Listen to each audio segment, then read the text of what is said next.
ಕಾಂಗ್ರೆಸ್ ಪಕ್ಷದಲ್ಲೇ ಗುಂಪುಗಳನ್ನ ರಚನೆ ಮಾಡಿ ನಾನು ಮುಖ್ಯಮಂತ್ರಿ ಅಂತೇಳಿ ಒಬ್ಬ ಮಂತ್ರಿಗಳ ಮೇಲೆ ಇನ್ನೊಬ್ಬ ಮಂತ್ರಿ ಮತ್ತೆ ಶಾಸಕರ ಮೇಲೆ ಇನ್ನೊಬ್ಬ ಮಂತ್ರಿಗಳು ಹನಿ ಟ್ರ್ಯಾಪ್ ಅನ್ನ ಮಾಡುವುದರ ಮೂಲಕ ಅವರ ಮೇಲೆ ಅವರನ್ನೇ ಶಿಕ್ಷಿಸಿಕೊಳ್ಳುವಂತ ಒಂದು ಪ್ರಯತ್ನವನ್ನ ನಿರಂತರವಾಗಿ ನಡೀತಕ್ಕಂಥದ್ದು ನಾವೆಲ್ಲರೂ ಕೂಡ ಮಾಧ್ಯಮಗಳ ಮೂಲಕ ನಿಮ್ಮೆಲ್ಲರ ಮೂಲಕ ನಾವು ನೋಡ್ತಾ ಇದ್ದೇವೆ.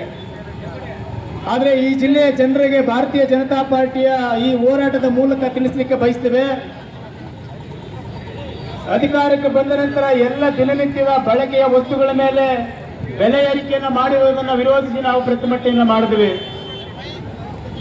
ಮತ್ತು ಪರಿಶಿಷ್ಟ ಜಾತಿ ಪರಿಶಿಷ್ಟ ಪಂಗಡದವರಿಗೆ ಮೀಸಲಿಟ್ಟಂತ ಹಣವನ್ನ ಇಲ್ಲಿ ತನಕ ಸುಮಾರು 40,000 ಕೋಟಿ ಹಣವನ್ನ ಕಾಂಗ್ರೆಸ್ ಸರ್ಕಾರ ಅಧಿಕಾರಕ್ಕೆ ಬರುವುದಕ್ಕೆ ಮುಂಚೆ ಅವರು ಪ್ರಣಾಳಿಕೆಯಲ್ಲಿ ಕೊಟ್ಟಂತ 5 ಗ್ಯಾರಂಟಿಗಳನ್ನು ಪೂರೈಸಲಿಕ್ಕೆ ಈ ಶೋಷಿತ ವರ್ಗಗಳಿಗೆ ಮೀಸಲಿಟ್ಟಂತ ಹಣವನ್ನ ಅದಕ್ಕೆ ವರ್ಗಾವಣೆ ಮಾಡಿ ಪರಿಶಿಷ್ಟ ಜಾತಿ ಪರಿಶಿಷ್ಟ ಪಂಗಡದವರಿಗೆ ಮೋಸವನ್ನ ದ್ರೋಹವನ್ನ ಮಾಡಿರ್ತಕ್ಕಂಥ ಸರ್ಕಾರದ ವಿರುದ್ಧ ನಮ್ಮ ಭಾರತೀಯ ಜನತಾ ಪಾರ್ಟಿ ಇಡೀ ರಾಜ್ಯದ ಉದ್ದಕ್ಕೂ ಹೋರಾಟವನ್ನ ಮಾಡಿದ್ವಿ ಬಂಧುಗಳೇ.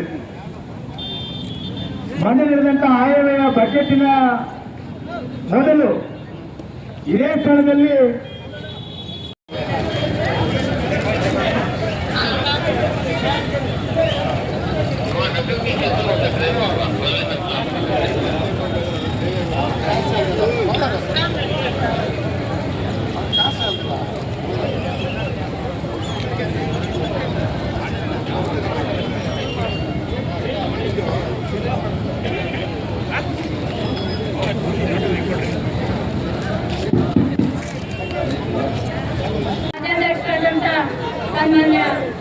ವಿಜೇಂದ್ರ ಅವರ ನೇತೃತ್ವದಲ್ಲಿ ಹೋರಾಟ ನಡೀತಾ ಇದೆ.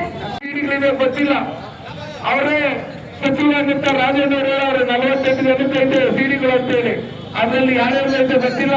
ಈ ಬ್ಲಾಕ್ ಮೇಲ್ ಮಾಡೋದ್ರ ಮುಖಾಂತರ ನೀವು ಅಲ್ಪಸಂಖ್ಯಾತರಿಗೆ ಮುಸ್ಲಿಮ್ಸರಿಗೆ 4% ಕೊಟ್ಟಿದ್ದಾರೆ, ನಾವು ರಾಜೀನಾಮೆ ಕೊಡ್ತೀವಿ ಅಂತೇಳಿ ಬ್ಲಾಕ್ ಮೇಲ್ ಮಾಡಿ ಇವತ್ತು ಸಿದ್ದರಾಮಯ್ಯವ್ರನ್ನ ಈ ರೀತಿ ಸಿದ್ದರಾಮಯ್ಯವ್ರ ಬಗ್ಗೆ ಅವರು ಯಾವ ರೀತಿ ಇದ್ದಾರೆ ನಿಮ್ಗೆ ಗೊತ್ತು.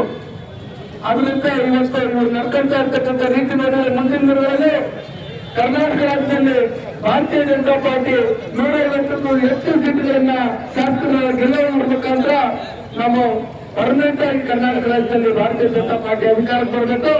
ಆ ನಿಟ್ಟಿನಲ್ಲಿ ನಮ್ಮ ಮಾಜಿ ಶಾಸಕರಾದಂತಹ ಸಂಪಂಗಿಯವರು ಹೇಳಿದ್ರಲ್ಲಿ ನಾವು ಹಳ್ಳಿಯಲ್ಲಿ ಹೋಗಿ ನಾವು ಬಹುಸಂಖ್ಯಾತರಿಗೆ ಹೇಳಿ ಕರ್ನಾಟಕ ರಾಜ್ಯದಲ್ಲಿ ಕಾಂಗ್ರೆಸ್ ಸರ್ಕಾರ ಎಲ್ಲಾ ಜಾತಿ ಜನಾಂಗಕ್ಕೂ ಮಾಡ್ತಾ ಇರ್ತಕ್ಕಂಥ ಅನ್ಯಾಯದ ಕುರಿತು ಅವ್ರು ಮಾಡ್ತಾ ಇರ್ತಕ್ಕಂಥ ಭ್ರಷ್ಟಾಚಾರಗಳನ್ನು ಕುರಿತು ನಾವು ಪ್ರತಿಯೊಂದು ಜಾತಿಗಳನ್ನು ಡಿಸ್ಕಸ್ ಮಾಡಿ ನಾವು ಹಳ್ಳಿಯಲ್ಲಿ ಹೋರಾಟಗಳನ್ನು ಮಾಡಬೇಕು, ಎಲ್ಲ ತಾಲೂಕುಗಳಲ್ಲಿ ಹೋರಾಟ ಮಾಡಬೇಕು. ಆ ನಿಟ್ಟಿನಲ್ಲಿ ನಾವೆಲ್ಲ ಒಗ್ಗಟ್ಟಾಗಬೇಕು ಅಂತ ಹೇಳಿ ಇವತ್ತು ಈ ಹೋರಾಟಕ್ಕೆ ಬಂದಿರತಕ್ಕಂಥ ಎಲ್ಲ ಮುಖಂಡರಿಗೆ ನಾನು ಧನ್ಯವಾದಗಳನ್ನು ಅಂತ ನನ್ನ ಮಾತನ್ನು ಮುಗಿಸಿದ್ದಾರೆ.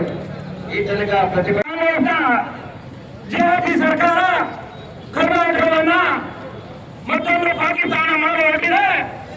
ಈ ವೇಳೆ ಕಾಂಗ್ರೆಸ್ ಸರ್ಕಾರದ ಸಿದ್ದರಾಮಯ್ಯನಿಗೆ ಕೋಲಾರ ಜಿಲ್ಲಾ ಬಿಜೆಪಿನ ಎಚ್ಚರಿಕೆ ಕೊಡ್ತಾ ಇದೆ. ಕೇವಲ ಮುಸ್ಲಿಮ್ಸ್ ಮಾತ್ರ ನೀವು ಓಟ್ ಹಾಕಿ ನೀವು ಸರ್ಕಾರ ಇರ್ತಾ ಇಲ್ಲ. 6 ಕೋಟಿ ಜನ ನಿಮ್ಗೆ ಓಟ್ ಹಾಕಿದ್ದಾರೆ. ನೀವು ಇವತ್ತೇನು 4% ಮೀಸಲಾತಿನ ಓಟ್ ಕೊಟ್ಟಿದ್ರೆ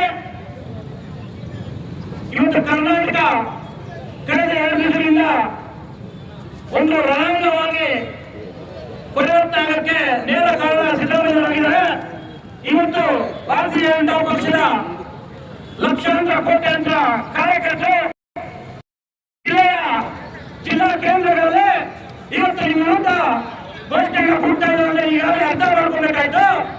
ಇವತ್ತು ಸುಮಾರು ಜಾತಿಗಳು ನೀವು 4% ಕೊಟ್ಟಿದ್ದಾರೆ. ಎಲ್ಲಿ ಹೋಗ್ತಾರೆ ಸರ್ಕಾರ? ಇವತ್ತೇ ನಿಮ್ಮ ಸರ್ಕಾರ ಜೀವನ ಆಗಿದೆ. ಇವತ್ತು ಇನ್ನಿದ್ದ ರೇಟಿನ ಏರಿಕೆ ಮಾಡ್ತಾ ಇದೆ. ಜನ ಬೀದಿ ಬರ್ತಾ ಇದ್ದಾರೆ. ಒಂದ್ ಕಡೆ ಕರೆಂಟ್ ಫ್ರೀ ಕೊಡ್ತೀರಿ, ಕರೆಂಟ್ ಬಿಲ್ ಚಾರ್ಜ್ ಬೆಳೆಸ್ತೀರಿ. ಒಂದ್ ಕಡೆ ಲೇಡೀಸ್ಗೆ ಮತ್ತೆ ಗಂಡಸರಿಗೆ ಜಾಸ್ತಿ ಮಾಡ್ತೀರಿ. ಗ್ಯಾರಂಟಿ ಹೆಸರಲ್ಲಿ ಇವತ್ತು ದಲಿತರ ಹಣವನ್ನು ಲೂಟಿ ಮಾಡುವ ಮುಖಾಂತರ ಸುಮಾರು 3 ವರ್ಷಗಳಲ್ಲಿ 34,000 ಕೋಟಿ ನೀವು ಲೂಟಿ ಮಾಡಿದ್ರೆ ನಿಮಗೆ ಇದನ್ನು ಕಿತ್ತೋಸಕ್ಕೆ ಆಗದೆ ಬೇರೆ ರೀತಿಯ ಜನರನ್ನ ತೋರಿಸೋಕೋಸ್ಕರಾಗಿ ಇವತ್ತು 4% ಅವ್ರಿಗೆ ನೀವು ಕೊಡ್ಬೇಕಂತ ಏನು ಹೊರಟಿದ್ರೆ ಇವತ್ತು ಈ ಕರ್ನಾಟಕ ರಾಜ್ಯ ಅಲ್ಲ ಸಂಸದರು ಕೂಡ ಇದ್ರ ಬಗ್ಗೆ ನಮ್ಮ ಸಂಸದರು ಹೋರಾಟ ಮಾಡ್ತಾ ಇದ್ದಾರೆ. ಏನಿವತ್ತು ಮೋದಿಯವರು ಸಬ್ಕಾ ಸಾಥ್ ಸಬ್ಕಾ ವಿಕಾಸ್ ಸಬ್ಕಾ ವಿಶ್ವಾಸ ಅಂತ ಒಂದು ಸರ್ವ ಜನರಿಗೆ ಒಂದು ಒಳ್ಳೆ ರೀತಿ ಬಜೆಟ್ ಆಡಳಿತ ಕೊಡ್ತಾ ಇದ್ರೆ ನೀವು ಒಂದು ಪಕ್ಷವಾಗಿ ಒಂದು ಧರ್ಮಕ್ಕೆ ಕೊಡ್ತಾರಂತ ಒಂದು ಭಾಗ್ಯಗಳು ಎಷ್ಟು ಮಟ್ಟಿಗೆ ಸರಿ. ಇವತ್ತು ಮೋದಿಯವರು ಸೆಂಟ್ರಲ್ ನಿನ್ನೆ 32,000 ಕಿಟ್ಗಳನ್ನ